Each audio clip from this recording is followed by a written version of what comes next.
Good morning students, कैसे हैं आप लोग। होप सो आप लोग ठीक होंगे। तो क्लास 10 स्टूडेंट्स, जो आज का हमारा टॉपिक है वो अरिथमेटिक प्रोग्रेशन। ठीक है स्टूडेंट, अरिथमेटिक प्रोग्रेशन हमने स्टूडेंट क्लास में ही स्टार्ट किया था, आप लोग को याद है।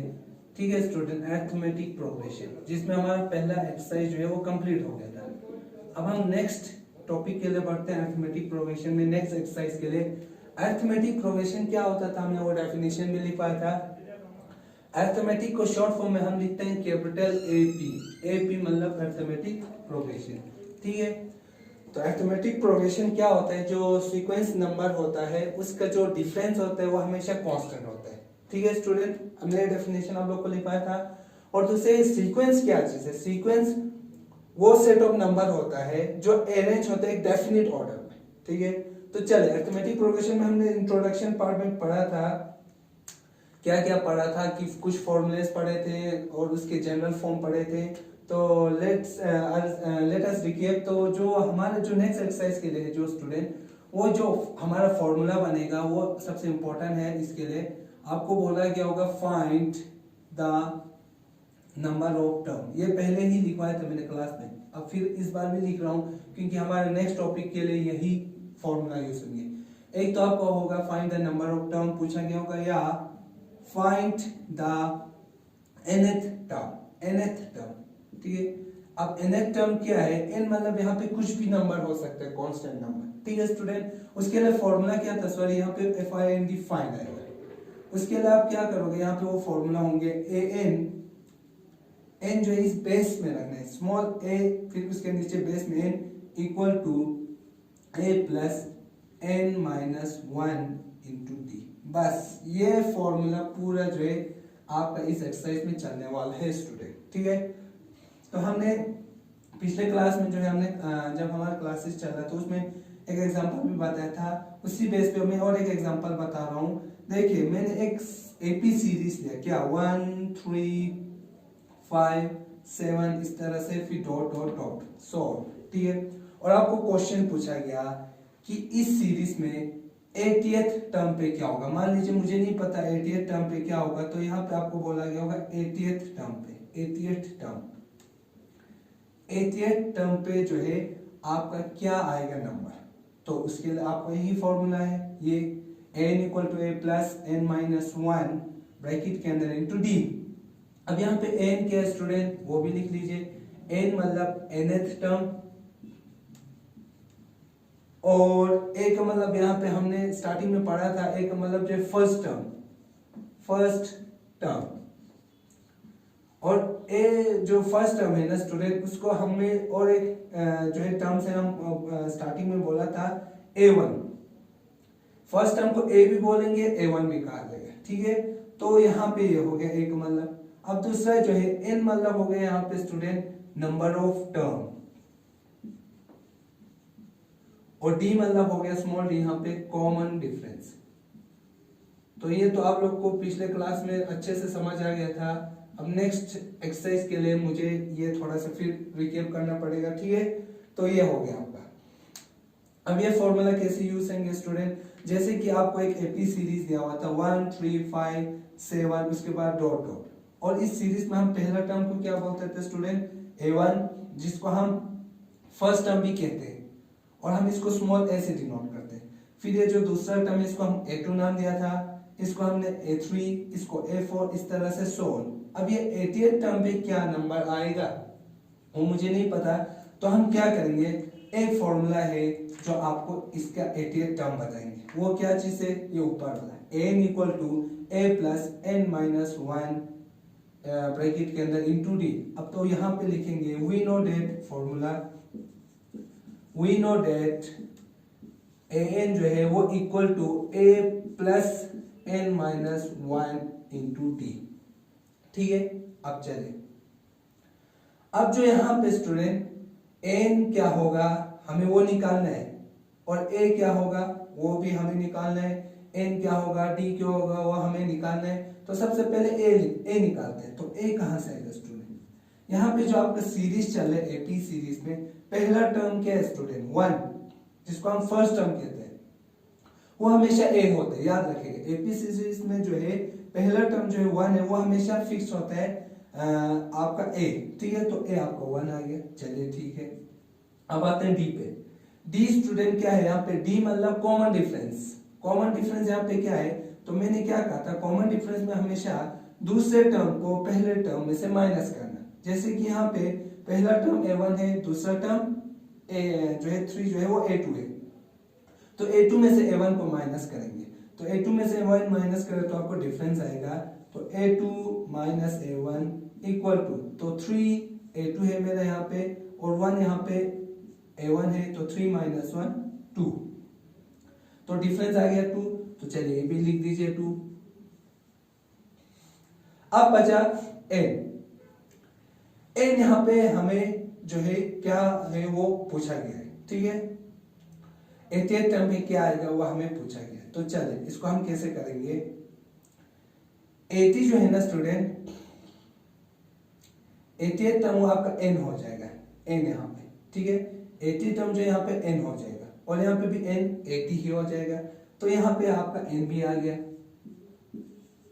ठीक है स्टूडेंट। 80 जो 88 टर्म बोला गया वो आपका n होगा स्टूडेंट, तो n का जो वैल्यू 80 यहाँ पे भी पुट करेंगे, यहाँ पे पुट करेंगे, तो यहाँ पे चले आप पुट करेंगे, सबका वैल्यू आ गया an मतलब a80 इक्वल टू a हमारा क्या था 1 प्लस n हमारा क्या था 80 और माइनस 1 और d हमारा क्या था 2। तो ये a80 क्या है, 88 टर्म का हमें नंबर बताने जा रहा है, तो 1 प्लस 80 माइनस 1, प्लीज आप लोग बहुत गलती करते हो, पहला 1 प्लस कर देते हो उसके बाद फिर ये मल्टीप्लाई करते हो, नहीं, बॉडमास का रूल चलना है, पहला ब्रैकेट के अंदर वाला जो है वो वैल्यू निकालना है, 80 माइनस 1 79 इनटू 2, अगेन पहला मल्टीप्लाई फिर 8, तो 2 इंटू 79, पहला तो 1 प्लस 2 इंटू 79, तो वो हो जाएगा आपका 2 9 से 18, 1 कैरी 2 7 से 14 15 158, तो 158 प्लस 1 हो गया आपका 159। तो माय डियर स्टूडेंट आपका जो है 88 टर्म पे जो आ रहा है स्टूडेंट 159, तो यहाँ पे इस सीरीज में 88 टर्म पे आपका क्या नंबर आ रहा है 159। तो होप सो ये आप लोग को समझ आ गया होगा कि हम जो है कैसे जो है टर्म को निकालते हैं, ठीक है स्टूडेंट। अब इसी बेस पे हमारा जो है एक्सरसाइज चलने वाला है स्टूडेंट, तो एक्सरसाइज में कैसे कैसे क्वेश्चन होंगे ये ध्यान रखिएगा, फॉर्मूला तो आपका यही लगने वाला है, ठीक है, n equal to a plus n minus 1 into D.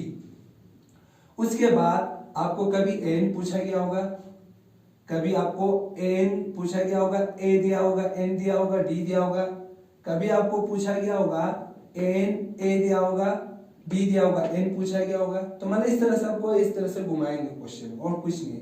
कभी आपको क्या दिया होगा, a दिया होगा, n दिया होगा, n दिया होगा, d पूछा गया होगा, ठीक है स्टूडेंट। तो इसी बेस पे अब हम स्टार्ट करने जा रहे हैं स्टूडेंट एक्सरसाइज जो है 5.1, सॉरी चैप्टर का नाम मुझे भूल गया, चैप्टर जो है आपका चैप्टर नंबर 5 है स्टूडेंट, ठीक है, अरिथमेटिक प्रोग्रेशन। तो ये आपका जो है स्टूडेंट टॉपिक जो है स्टार्ट हुआ एक्सरसाइज जो है वो आपका हो जाएगा 5.1, ठीक है, तो सॉरी 5.1 नहीं स्टूडेंट 5.2। तो चलिए आप इसको पहला कॉपी कर लीजिए, ठीक है स्टूडेंट, पॉज करके अब हम नेक्स्ट टॉपिक पे बढ़ेंगे, एक्सरसाइज जो है 5.2 पे। तो स्टूडेंट बुक्स आपके पास है, ठीक है, तो बुक जो है आप जो है बुक से क्वेश्चन देख लीजिएगा, मैं जो यहाँ से क्वेश्चन रीड करके आंसर जो है सॉल्व करने जाऊंगा, ठीक है स्टूडेंट। तो यहाँ पे दो ही क्वेश्चन आ सकते हैं, find the number of term या फाइंड द nth टर्म, और फॉर्मूला सबके लिए बस यही लगेंगे, ठीक है स्टूडेंट। तो चलिए फॉर्मूला को भी मिटा दो, अब मुझे यहाँ पे एक्सरसाइज स्टार्ट करना है। तो स्टूडेंट एक्सरसाइज जो है आपका जो है 5.1 क्वेश्चन देखते हैं क्या है स्टूडेंट। आपको बोला गया है 5.2 में exercise question number 1, find the blank fill in the blanks in the following table. एक टेबल दिया हुआ है जिसमें आपको फिल करना है ब्लैंक्स को। Given that a is the first term, आपका a जो है पहला टर्म बोला गया है, d is the common difference और d आपका जो है कॉमन डिफरेंस है। एक्सरसाइज 5.2 का बात कर रहा हूँ स्टूडेंट में, ठीक है। और an जो है आपको जो है वो आपको बोला गया nth term of the AP, an जो आपका nth टर्म ऑफ AP है, ठीक है। तो ये सब कुछ टेबल में आपको दिया हुआ है। तो आपको क्वेश्चन पूछा गया, पहला केस क्या है, पहला वाला में फर्स्ट पार्ट मैं सीधा कर रहा हूं। आपको स्टूडेंट ए दिया हुआ है 7, डी दिया हुआ है 3 और एन दिया हुआ है आपको 8 और क्वेश्चन बोला गया है आपको एन क्या चीज है। ठीक है, इसका सेकंड पार्ट भी हम कॉपी करते हैं। ए दिया हुआ है आपको -18 और डी आपको पूछा गया इस बार क्वेश्चन मार्क। एन दिया हुआ है आपको 10 और एन जो है आपको दिया हुआ है इस बार स्टूडेंट 0। ठीक है, और थर्ड पार्ट भी करते हैं। चलिए थर्ड पार्ट में क्या है, क्वेश्चन वो भी लिख देते हैं। आपको ए पूछा गया इस बार क्वेश्चन मार्क और डी आपको दिया हुआ है स्टूडेंट -3, एन आपको दिया हुआ है 18 और एन दिया हुआ है आपको -5। अब ये 3 पार्ट में कर रहा हूं। फोर्थ और फिफ्थ ये आप लोग के लिए स्टूडेंट होमवर्क है। ठीक है स्टूडेंट, तो प्लीज कॉपी पे अच्छे से मेंटेन कर लीजिएगा क्योंकि ये दोबारा रिपीट नहीं होंगे। जब आपका स्कूल खुलेंगे तो उस टाइम आपका कॉपी भी चेक किया जाएगा। ठीक है, चलिए पहला पार्ट करते हैं। आप पहला पार्ट क्या था, ए दिया हुआ था 7, डी दिया हुआ था 3 और एन दिया हुआ था 8, तो और एन पूछा गया था। तो चलिए आपको स्टूडेंट यहाँ पे पहला तो वही फॉर्मूला लिखना है। वी नो डेट, हमें पता है क्या, n equal to a plus n minus 1 into d. सबसे पहले फॉर्मूला जरूर लिखना है क्योंकि फॉर्मूला के भी मार्क्स मिलता है। ठीक है, अब यहाँ पे देखिए क्या क्या दिया हुआ है, पुट करनी चाहिए। हमें एन निकालने के लिए कहा तो एन को तो ऐसे लिख देंगे रिपीट। ए क्या दिया हुआ है 7 प्लस एन आपको दिया हुआ है 8 -1 और डी आपको दिया हुआ है स्टूडेंट कॉमन डिफरेंस जो वो 3। सॉल्व कीजिए 7 प्लस 8 -1 7 इंटू 3 और 7 प्लस 7 3 21 प्लस 7 28। तो स्टूडेंट एन आपका जो हो गया वो 28 आंसर। बहुत ही इजी है स्टूडेंट, एक्सरसाइज है। ठीक है, तो फर्स्ट पार्ट हो गया इसका। अब आते हैं सेकंड पार्ट पे। सेकंड पार्ट, अब इसमें क्या दिया हुआ है इस बार ए दिया हुआ है, एन दिया हुआ है, एन दिया हुआ है, डी पूछा गया। तो हमें पता है कि we know that n equal to a plus n minus 1 into d. अब एन क्या दिया हुआ है स्टूडेंट 0, ए आपका -18 प्लस एन आपको निकालना नहीं है, निकालना आपको एन भी दिया हुआ है 10 -1 आपको निकालना है डी। तो ये आपका टेबल दिया हुआ है, इसमें आपको फिलअप करना है तो आपको सॉल्व करना पड़ेगा। ठीक है, तो 0 -18 प्लस 10 -1 9 डी। अब उसके बाद क्या करेंगे स्टूडेंट, -18 को इस साइड लेके आएंगे तो आपका हो जाएगा +18 इक्वल टू 9 डी। ठीक है स्टूडेंट, तो 9d इक्वल टू 18 हो गया। 9d इक्वल टू 18, तो आपको d का वैल्यू निकालना है। तो d इक्वल टू इस 18 के नीचे हम जो है 9 लेके जाएंगे तो क्या हो जाएगा डिवाइड। क्यों होंगे वो आप लोग को पता है क्योंकि d के साथ 9 क्या हो रहा है स्टूडेंट मल्टीप्लाई, तो इस साइड लेके जाता है तो वो डिवाइड फॉर्म में हो जाता है। तो 9 1 जा 9 9 2 जा 18, तो d का वैल्यू स्टूडेंट आ गया 2। हो गया आंसर ये भी। तो बहुत ही इजी है स्टूडेंट। अब चलिए करते हैं थर्ड पार्ट। तो थर्ड पार्ट हम यहां पे करते हैं। ए निकालना है, डी दिया हुआ है, एन दिया हुआ है और ए दिया। तो फॉर्मूला मैं नहीं लिख रहा हूं, आप लोग लिख लीजिएगा, मैं डायरेक्ट कर रहा हूं फॉर्मूला, लेकिन जरूर लिखना एग्जाम में। आपको जो है एन दिया हुआ है -5 और ए आपको निकालना है और एन आपको दिया हुआ है 18 और -1 और डी आपका हो गया -3। तो -3 को मैंने रखा ब्रैकेट में। ठीक है, नेगेटिव साइन था तो -5 equal to a plus 18 -1 17 into -3। तो अगेन यहाँ पे पहला मुझे क्या करना पड़ेगा स्टूडेंट, यहाँ पे 17 को -3 से मल्टीप्लाई करना पड़ेगा। तो 3 17 से कितना होता है स्टूडेंट 51 -51। ठीक है, अब उसके बाद -5 equal to a plus minus -51। तो a का वैल्यू निकालना है तो a को ऐसे ही रहने दीजिए। इस -51 को इस साइड लेके आए तो -5 प्लस 51, तो a का वैल्यू हो गया स्टूडेंट -5 51 कितना हो गया स्टूडेंट 46 आपका जो है आंसर। अब स्टूडेंट यहाँ पे नेगेटिव आएगा कि पॉजिटिव आएगा, वो आप लोग को पता है कि जो बड़ा नंबर होता है उसका साइन हम यहाँ पे जो है लगाते हैं। तो यहाँ पे पॉजिटिव था तो हमने पॉजिटिव लगा दिया। ठीक है स्टूडेंट, तो ये था स्टूडेंट आप लोग का क्वेश्चन नंबर 1 का। कुछ पार्ट्स मैंने किया, कुछ पार्ट्स आप लोग के लिए होमवर्क है।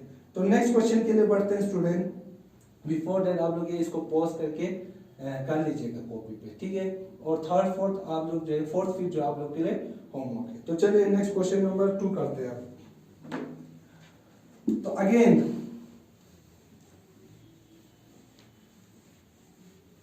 क्वेश्चन 2 जो है अगेन सेम ही है, बस थोड़ा ध्यान से करना है। फॉर्मूला में वंस अगेन आप लोग को बोल रहा हूं, फॉर्मूला यही रिपीट होंगे। तो क्वेश्चन 2 क्या कहते हैं, देखिए, choose the correct choice in the following.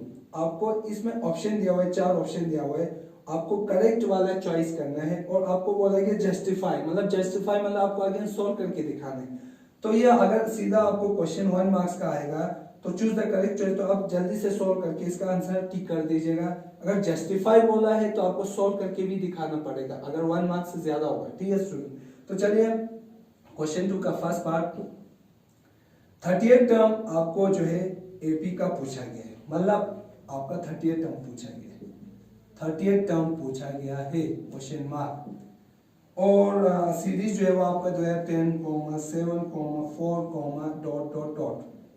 Option में है 97, 77, -77 और -87। ठीक है, तो चलिए सबसे पहले अब 38 टर्म मतलब आपको क्या निकालना है स्टूडेंट, 38 टर्म का मतलब आपको A30 निकालना है। ठीक है स्टूडेंट, 38 टर्म पे क्या आ रहा है, पहले स्टार्टिंग में हमने एक एग्जांपल किया था 38 टर्म मतलब यहाँ कहीं 38 टर्म होगा, उस पे क्या नंबर आ रहा है। तो A30 आपको निकालना है। और आपको A आपको निकालना पड़ेगा, क्योंकि फॉर्मूला क्या होता है, we know that A = A plus n - 1 into d. ठीक है स्टूडेंट, तो n तो आपको जो है निकालना पड़ेगा, मतलब A30, n की जगह पे 30। तो यहाँ पे पहला तो A निकाल लीजिए। A क्या चीज है, वंस अगेन आपको क्या करना है, पहला टर्म जो है वो आपका हो जाएगा A, तो 10 आ गया। और इसके बाद आ गया डिफरेंस मीन कॉमन डिफरेंस। तो मैंने क्या कहा था, सेकंड टर्म में से पहला टर्म को माइनस करना। तो यहाँ पे डिफरेंस निकाल लीजिए, 7 - 10 which is equal to -3। Difference भी आ गया, A अभी आ गया, बचा n तो आपका जो 38 टर्म है वही आपका n ही है स्टूडेंट। 38 टर्म जो 30 वो आपका n ही है, तो n भी लिख लीजिए 30। चलिए अब आगे बढ़ते हैं। A n की जगह पे 30 रखिएगा, इक्वल टू A आपका 10 प्लस n आपका जो हो जाएगा 30 -1 इंटू डी आपका हो जाएगा -3। 10 प्लस 30 -1 29 इंटू -3। चलिए इसको ब्रैकेट में रख दीजिए। फिर उसके बाद 10 प्लस 29। अब एक काम कर दीजिए, क्या साइन ही डायरेक्ट चेंज कर दीजिए। इसका साइन जो है पॉजिटिव है, इसका नेगेटिव है, तो plus minus minus 29 into 3, 3 9 is 27, 2 के लिए 3 2 is 6 7 8 87। तो 10 माइनस 87 कितना हो गया स्टूडेंट, -77। तो A30 मतलब 38 टर्म का आपका आंसर क्या दे रहा है, -77। तो स्टूडेंट आपका जो ऑप्शन नंबर है वो आपका हो जाएगा सी आपका ऑप्शन है। तो ये हमने जस्टिफाई कर दिया। ठीक है स्टूडेंट, तो जस्टिफाई मतलब आपको सॉल्व करके दिखाना। इसी तरह से आपको जो है स्टूडेंट, आपको इस बार करना है सेकंड पार्ट भी। ठीक है, तो सेकंड पार्ट में क्या दिया हो, 11th टर्म मतलब आपको A11 पूछा गया है। 11 टर्म मतलब A11, अगर 12 टर्म मतलब A12। ठीक है, और सीरीज दिया हुआ है क्या स्टूडेंट, -3 -1/2 और 2 डॉट डॉट डॉट। फिर 4 ऑप्शन दिया हुआ। तो सबसे पहले अगेन यही formula, n = A plus n - 1 d। अब n अगेन n आपका क्या है, पहले लिख ही दीजिए। n मतलब 11, जिस टर्म को बात कर रहे हो 11th टर्म मतलब n आपका 11। a क्या है, a आपका -3। फर्स्ट टर्म वही तो होता है इस सीरीज में, पहला टर्म फर्स्ट टर्म हमेशा a ही होता है फिक्स। अब उसके बाद d, हमें अब डी चाहिए क्योंकि n भी आ गया, a भी आ गया, डी मतलब कॉमन डिफरेंस मतलब सेकंड टर्म को पहले टर्म में से माइनस करना। तो -1/2 माइनस ये वाला -3 ब्रैकेट में रख दीजिएगा। आप लोग स्टूडेंट यहाँ पे बहुत मिस्टेक करते हो, इस टर्म में से इसको जब माइनस करना है तो कुछ स्टूडेंट क्या करते हैं -1/2 -3 लिख देते हो, ये गलत है। क्योंकि हम क्या करते हो a2 - a1, a2 आपका क्या है -1/2, फिर माइनस, फिर वो वाला माइनस a2 में से -1, a2 - a1, a2 आपका क्या है -1/2 और फिर ये वाला माइनस, फिर इसके बाद a1 के -3 जिसको मैंने ब्रैकेट में रखा।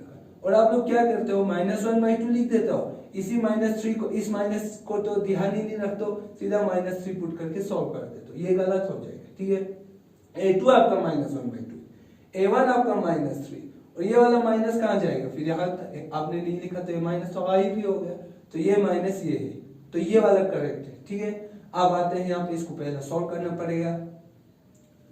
-1/2 -3, तो आपको एलसीएम निकालना है। तो अब यहाँ पे देखिए डिनोमिनेटर में कुछ नहीं है तो 1 और यहाँ पे 2, 1 2 ज़ा 2, 2 1 ज़ा 2, क्रॉस मल्टीप्लाई 1 -1 प्लस 1 2 ज़ा 2, 2 3 ज़ा 6, तो -1 + 6 आपको हो जाएगा 5/2। तो डिफरेंस आ गया आपका 5/2 स्टूडेंट। अब फॉर्मूला में वापस चलते, A11 मतलब 11 इनके जगह पे 11 पुट करेंगे, a आपका -3 प्लस n आपका क्या था 11 और -1 और d आपका क्या था student 5/2 equal to -3 plus 11 - 1 10 into 5/2। अब कुछ स्टूडेंट क्या करते हैं, ये भी गलती करते हैं कि -3 + 10 पहला करते हैं बाद में इसको करते हैं, ये गलत है। फिर से बॉड मास रूल याद रखना, पहला मल्टीप्लाई करेंगे तो यहाँ पे देखिए 10 है और मल्टीप्लाई में 5/2 है, तो 2 से 10 को कैंसिलेशन हम कर सकते हैं, 2 1 ज़ा 2, 2 5 ज़ा 10, तो इक्वल टू -3 प्लस 5 5 ज़ा 25। उसके बाद आपका हो गया -3 + 25 आपका हो जाएगा 22। तो 11 टर्म पे जो है A11 पे आपका है 22। तो आप ऑप्शन देखते हैं कि ऑप्शन में 22 है। हाँ जी स्टूडेंट, आपका ऑप्शन था A 28, B 22, C -38, D -48 1/2, तो आपका B ऑप्शन हो जाएगा आंसर। तो ये हमने जस्टिफाई कर लिया स्टूडेंट। ठीक है स्टूडेंट, तो होप सो ये आप लोग को समझ आ गया होगा स्टूडेंट। नेक्स्ट जो है स्टूडेंट हम इंशाल्लाह नेक्स्ट टॉपिक जो है हम कल स्टार्ट करेंगे क्वेश्चन नंबर 3 से। तो यहाँ तक आप लोग को समझ आ गया होगा। तो स्टूडेंट बस इसमें यही फॉर्मूला आपको याद रखना है।